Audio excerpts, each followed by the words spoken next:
lu ngomen-ngomen bokap gua. Gua mengerti.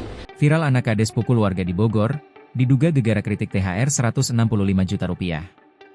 Seorang remaja yang dinarasikan sebagai anak kepala desa mengintimidasi warga di wilayah Kecamatan Kelapa Nunggal, Kabupaten Bogor.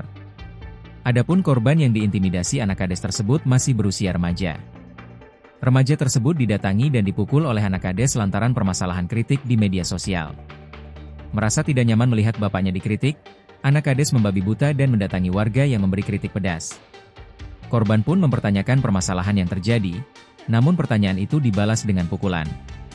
Tak butuh waktu lama, anak kades tersebut menegaskan bahwa urusan yang dijadikan permasalahan adalah terkait komentar di media sosial.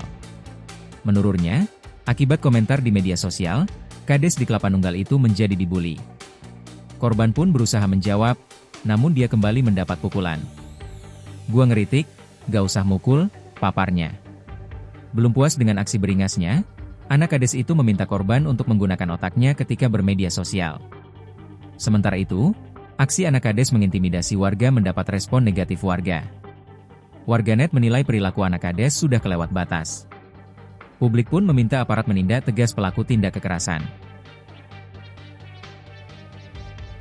Download Tribun X sekarang, menghadirkan lokal menjadi Indonesia.